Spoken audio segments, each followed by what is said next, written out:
सुबह का डिनर। सुबह का समय है, तकरीबन 7:30 बजे हैं। घर में रहने वाले अंश और नंदिनी दोनों यहां से वहां दौड़ रहे हैं, क्योंकि दोनों को ही अगले 1 घंटे में ऑफिस के लिए निकलना है। इस 1 घंटे में उन्हें चाय, नाश्ता, खाना बनाने के अलावा अपने अपने ऑफिस के लिए तैयार भी होना है। परिवार में कुल मिलाकर 2 ही लोग हैं। अंश के साथ साथ नंदिनी भी एक अच्छी कंपनी में सॉफ्टवेयर इंजीनियर के पद पर काम करती है। दोनों पति पत्नी के वर्किंग होने के कारण घर में समय की दोनों के पास ही भारी किल्लत है। घर के बाकी के काम जैसे कि झाड़ू, पोछा, बर्तन, झाड़ पोछ वगैरह तो नौकरानी की मदद से किसी तरह मैनेज हो रहे थे, लेकिन खाना बनाना अभी भी एक बहुत बड़ा प्रश्न था। शाम के 8:30 बज रहे थे और अंश थका थका सा ऑफिस से घर लौटा। घर के दरवाजे पर पहुंचकर अंश देखता है कि दरवाजे पर अभी भी ताला लटका हुआ है। लगता है नंदिनी आज फिर ऑफिस में फंस गई है। आजकल तो ये ओवर टाइम का कीड़ा ना लोगों के पर्सनल स्पेस को एकदम खत्म करने पर तुला है। ऑफिस 6 बजे खत्म हो जाता है, लेकिन बॉस 8 बजे भी एम्प्लॉइज को छोड़ने को तैयार नहीं है। बड़बड़ाते हुए अंश दरवाजे का लॉक खोलता है और जाकर सोफे पर पसर जाता है। बड़ी थकान हो रही है यार। सोचा था आज तो नंदिनी समय से घर आ गई होगी तो घर पहुंचने पर 1 कप गरम गरम चाय मिल जाएगी, लेकिन अपनी किस्मत में तो चाय कॉफी लिखी नहीं है। अंश फ्रिज में से एक पानी की बोतल निकालता है और 1 गिलास पानी पीने के बाद सोफे पर निहाल होकर लेट जाता है। लगभग 20 मिनट के बाद नंदिनी भी ऑफिस से घर लौट आती है। अरे अंश, आ गए तुम? चलो अच्छा है, कम से कम चाय कॉफी तो बनाकर रखी होगी तुमने। सच में आज ना बहुत थकान हो गई ऑफिस में। अच्छा, तुम तो ऐसे कह रही हो जैसे सिर्फ तुम ही ऑफिस में काम करने जाती हो और मुझे वहां पर खाली बैठने के पैसे मिलते हैं। आपकी जानकारी के लिए बता दूं मैडम, मुझे भी ऑफिस में बहुत काम रहता है और मैं भी थका मांदा ही घर लौटा हूं। तुम्हें अजीब नहीं लगता अपने पति से चाय बनाने के लिए कहती हो? अरे इसमें अजीब लगने जैसी क्या बात है? तुम मुझसे पहले घर आ गए तो अब तक तो तुम्हें डिनर बनाने की तैयारी भी शुरू कर देनी चाहिए थी, लेकिन नहीं, तुम तो मेरे लौटने का इंतजार कर रहे हो। ठीक कहा ना मैंने? देखो नंदिनी, ना तो मेरे अंदर खाना बनाने की हिम्मत है और ना ही तुमसे झगड़ा करने की। मैं अभी 20 मिनट पहले ही घर आकर बैठा हूं, मुझसे नहीं हो पाएगा। तुमसे हो रहा है तो ठीक है, वरना बाहर का खाना ऑर्डर कर लेते हैं। मुझे फिजूल की बहस में नहीं पड़ना। अच्छा आइडिया है, तुम ऐसा करो, बाहर से ही खाना ऑर्डर कर लो, क्योंकि खाना बनाने की हिम्मत तो मेरे अंदर भी नहीं बची है। ऑलरेडी 9 बज रहे हैं। जब तक मैं चाय पीकर कपड़े वगैरह चेंज करूंगी 9:30 से भी ऊपर टाइम हो जाएगा। कब मैं सब्जियां काटूंगी, कब खाना बनाऊंगी और कब हम लोग खाएंगे। और सही बताऊं तो इतनी भूख भी नहीं लग रही है। इस समय गुस्से में मुंह से क्या क्या निकल रहा है उसका भी होश नहीं है। मैं समझ रहा हूं यार, ऑफिस में काम का कितना प्रेशर है, ये मुझसे बेहतर और कौन समझ सकता है। चलो ठीक है, तुम आराम से बैठो और पानी पियो, तब तक मैं तुम्हारे लिए कॉफी बनाता हूं। और तुम डिनर ऑर्डर कर देना, फिर दोनों साथ में बैठकर डिनर करेंगे। अब तो खुश हो ना? पति की बात सुनकर नंदिनी की थकान और गुस्सा छू हो जाता है। थैंक यू अंश, मुझे इतना समझने के लिए, और सॉरी मैंने तुमसे इतना रूडली बात की। रूडली तो मैंने भी बात की ना। खैर छोड़ो, डिनर करने के बाद मुझे थोड़ा सा लैपटॉप पर काम है। तुम चाहो तो सुबह के लिए कपड़े वगैरह तैयार कर लो। तो ये है अंश और नंदिनी, जिनकी लगभग हर रोज की यही दिनचर्या है। रात को देर से सोना, सुबह जल्दी उठना और फिर दौड़ते भागते किसी तरह दोनों के लिए नाश्ता और लंच तैयार करना। ऑफिस में एक बार पहुंचने के बाद घर वापस लौटने का दोनों का कोई निश्चित समय नहीं था। दोनों ही कंपनी में ऊंचे पदों पर काम करते हैं और वैसे भी पद जितना ऊंचा होता है जिम्मेदारियां भी उतनी ही ज्यादा होती हैं। 1 सप्ताह के बाद अंश, लगभग हर रोज हम लोग डिनर के समय बाहर से खाना ऑर्डर कर रहे हैं। तुम देख रहे हो तुम्हारी तोंद निकलती जा रही है और मेरा भी मोटापा रुकने का नाम नहीं ले रहा। मुझे ऐसा लगता है कि हमें इस प्रॉब्लम का कुछ परमानेंट सोल्यूशन ढूंढना चाहिए। आखिर कब तक हम लोग ऐसे ही बाहर से होटल का खाना खाते रहेंगे? ये तो हम दोनों की सेहत के लिए अच्छा नहीं है। तो तुम्हें बताओ क्या करना चाहिए। अगर हम लोग खाना बनाने के लिए कुक लगा ले तो कैसा रहेगा? देखो सच बात तो यही है कि हम दोनों ही ऑफिस से इतना लेट आते हैं कि घर आने के बाद कोई भी काम करने की हिम्मत नहीं बचती। अगर घर में कुक होगा तो कम से कम वो ताजा घर का बना हुआ खाना तो बनाकर खिलाएगा, हमारी सेहत भी खराब नहीं होगी। ठीक है, तुम बात करके देखो, कोई कुक मिल जाए तो। अंश और नंदिनी ने मिलकर अपने डिनर बनाने की समस्या का समाधान निकाल लिया था। 1-2 दिन में नंदिनी ने 4-5 कुक का इंटरव्यू ले लिया और फाइनली रीना नाम की एक औरत को वो खाना बनाने के लिए हायर करती है। खाना तो ठीक बना लेती हो ना तुम? अरे मेम साहब, मेरे हाथ का खाना जो एक बार खा लेता है ना, होटल का खाना खाना भूल जाता है। ऐसा स्वाद, ऐसी मैं क्या 5 स्टार होटल का खाना भी भूल जाओगे। रीना, ये तरह ज्यादा नहीं हो गया? देख, हमें भी तुझसे कोई 5 स्टार होटल वाला खाना नहीं बनवाना, बस खाना ऐसा हो कि खाने लायक हो। खाने को ज्यादा स्वादिष्ट और खुशबूदार बनाने के लिए कुक रीना रोजाना के खाने में ढेर सारे मसाले डालकर खाना बनाने लगी थी। 10 दिन के बाद, अरे मेम साहब, किचन में मसाले नहीं है, खाना कैसे बनेगा? कैसी बात कर रही हो तुम? अभी 20 दिन पहले ही तो मैंने तुम्हें गरम मसाला, किचन किंग मसाला, चाट मसाला, छोले मसाला, पाव भाजी मसाला सब ला कर दिया था। 20 दिन में क्या कर दिया तुमने? अरे मेम साहब, खाना बनाने में मसाला तो लगता ही है ना, बिना मसाले का खाना कहाँ बनेगा? और अगर मैं बिना मसाले का खाना बना देगी ना तो आप लोग टेस्ट नहीं है बोलकर मेरी कंप्लेंट करेंगी। इसीलिए रीना ना टेस्ट के मामले में कोई कॉम्प्रोमाइज नहीं करती। मैं बोली थी ना, मेरे हाथ का खाना खाकर लोग शादी पार्टी होटल का खाना भूल जाते हैं। अब समझ में आया कि पिछले 2 हफ्ते से क्यों दिन भर मेरे पेट में गुड़गुड़ होती रहती है। अरे वो सब तुम्हारी इस रीना की मेहरबानी है। अरे इतना मसाला डालकर खाना बनाएगी तो पेट तो बेचारा गुड़गुड़ ही करेगा ना। देखो तुम हाथ जुड़वा लो, इतने मसाले का खाना पचा पाना मेरे बस का नहीं है। अरे इतना ही मसाला खाना होता तो हम होटल से मंगाकर नहीं खा लेते। कुक रखने का फिर क्या फायदा हुआ? एक बात बता रीना, कितनी बार तुझे मसाले कम डालने के लिए बोल दिया, लेकिन तेरे ऊपर रत्ती भर भी असर नहीं होता। और ये क्या किया तूने? कल मैंने तुझे बोला कि साहब के लिए खिचड़ी बना देना, उनका पेट सही नहीं है, तूने खिचड़ी में भी गरम मसाला डाल दिया। खिचड़ी में गरम मसाला डालकर कौन खाता है भाई? अरे खिचड़ी में से अच्छा स्मेल आए, टेस्ट आए, इसीलिए मैंने उसपे सिर्फ गरम मसाला नहीं डाला, कसूरी मेथी, हरा धनिया और गरम मसाला के अलावा 2 खड़ी लाल मिर्च से भी तड़का लगाया। तब जाकर खिचड़ी के महक से पूरा घर सुगंधित हुआ। आपको पता है, मैं खाना बनाती है ना तो 2 फ्लैट छोड़कर जो अग्रवाल आंटी रहती है ना, उनको भी पता लग जाता है कि आज आपकी घर में क्या बना है। अरे नंदिनी, तुम्हारी रीना ने तो बेड़ा गर्क करके रख दिया है मेरा। अरे इतना स्वास्थ्य तो मेरा बाहर का खाना खाकर खराब नहीं हुआ था जितना तुम्हारी रीना के हाथ का होममेड खाकर हो गया। अभी तक तो सिर्फ पेट में गुड़गुड़ हो रही थी, लेकिन जब से वो खिचड़ी खाई है ना तब से तो ऐसी टंकी चालू हुई है कि रुकने का नाम नहीं ले रही। मैं एक वक्त का खाना खाकर रह लूंगा, लेकिन अब तुम्हारी रीना के हाथ का खाना तो नहीं खा पाऊंगा। अरे तुम्हें पता भी है, रोटी के लिए भी मसाले डालकर आटा गूंथती है ये। और इस तरह जब लाख समझाने पर भी रीना खाने में मसाले डालना कम नहीं करती तो थक हार कर नंदिनी को उसे काम से हटाना पड़ता है। नंदिनी ने रीना को तो काम से हटा दिया था और जोश जोश में अंश ने भी कह दिया था कि वो अब से एक टाइम का खाना खाकर ही काम चला लेगा और डिनर की जगह सिर्फ सलाद पर रात बिताएगा। लेकिन ये काम करना उतना आसान नहीं था। जब पूरा दिन काम से थक कर अंश और नंदिनी घर लौटते तो सलाद और फल फूल खाने से उनका काम नहीं चलता और पेट में कुत्ते चूहे उन्हें खाने की याद दिलाने लगते।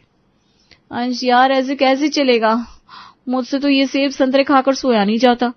रात भर पेट में ना चूहे कूद फांद करते रहते हैं, जिसकी वजह से ढंग से नींद भी नहीं आती।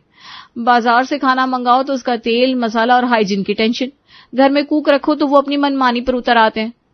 देख रहे हो ना, आज तो हम दोनों ही 10 बजे ऑफिस से घर लौटे हैं। ना तो समय है हमारे पास, ना ही हिम्मत बची है खाना बनाने के लिए।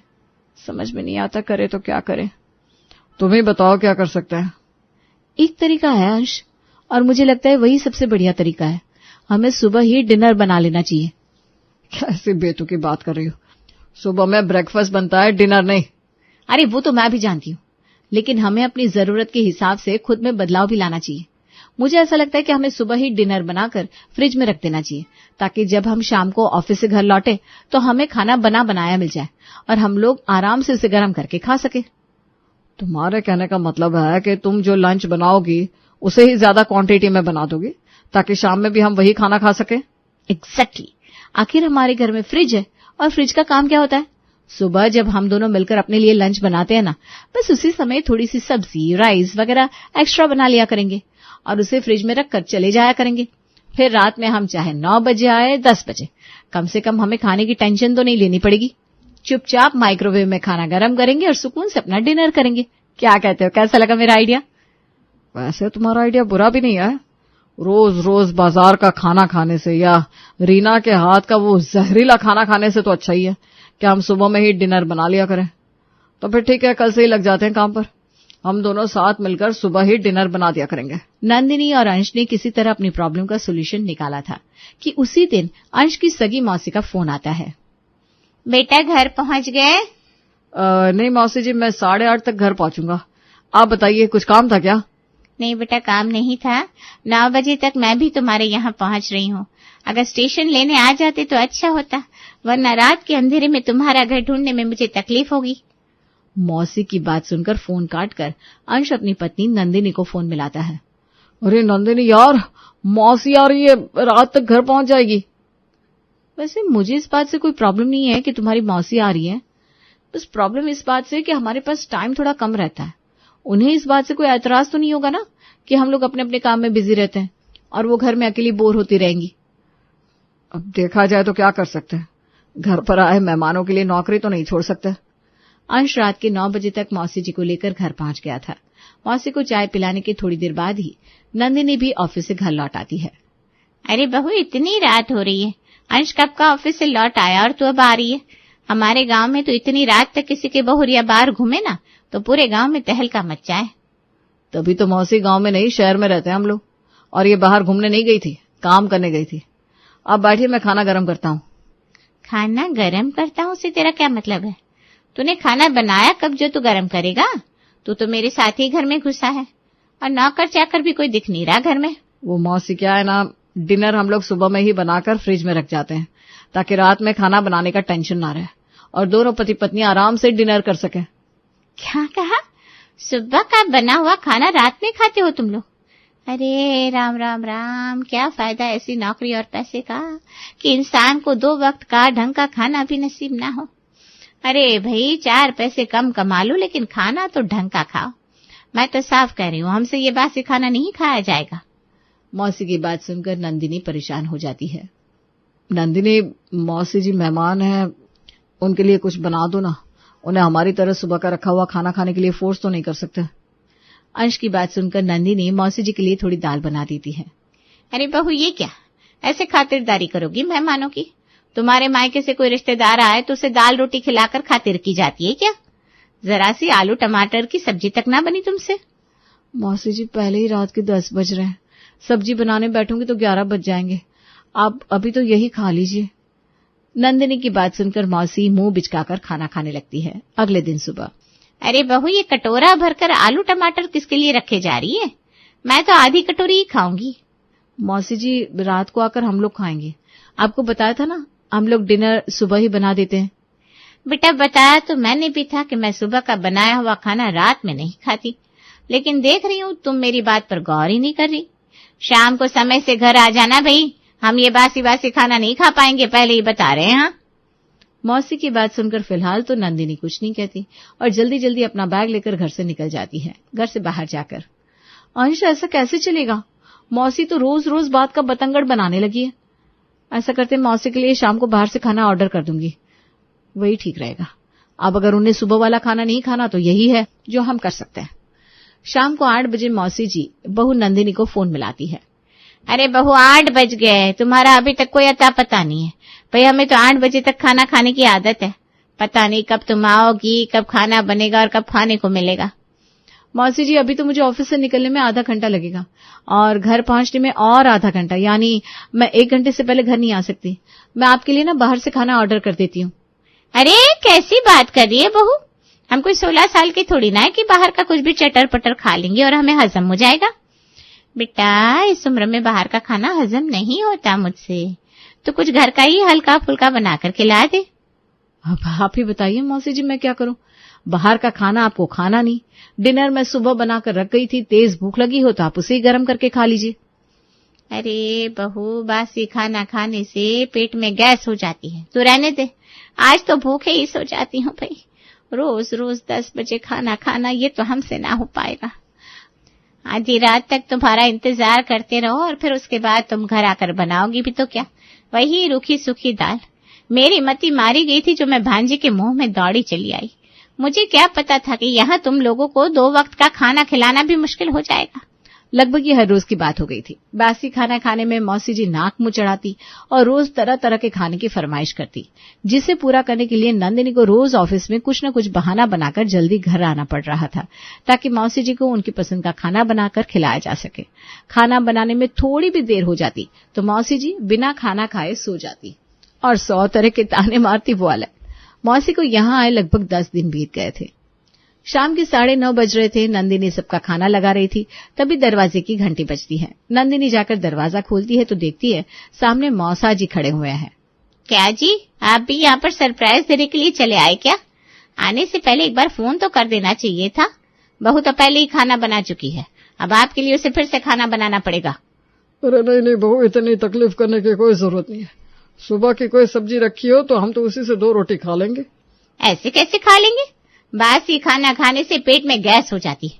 आधा घंटा लगेगा, बना देगी बहू। वैसे तो सुबह का डिनर बना हुआ रखा है, लेकिन मौसी जी बासी खाना नहीं खा पाती, तो फिर मैं आपको सुबह का खाना क्यों खिलाऊंगी? आप बैठिए, मैं आपके लिए खाना बनाती हूँ। अरे बहू, किसने कहा तुम्हारी मौसी बासी खाना नहीं खा पाती? इसे तो खूब इस वक्त का खाना उस वक्त खाने की आदत है। ये तो 30 साल से हमें एक टाइम का खाना बनाकर 2 टाइम खिला रही है। क्या सुमित्रा, तुझे कब से ताजा खाने की आदत हो गई? मौसा जी की बात सुनकर अब तो बेचारी मौसी बगले झांकने लगती है। अगले ही दिन से बहू नंदिनी सुबह ही सबका डिनर बनाने लगती है और बेचारी मौसी जी अब बिना चू चपड़ किए चुपचाप उसे खाना भी शुरू कर देती है, क्योंकि मौसी के कारनामों की पोल खोलने के लिए मौसा जी जो पधार चुके थे।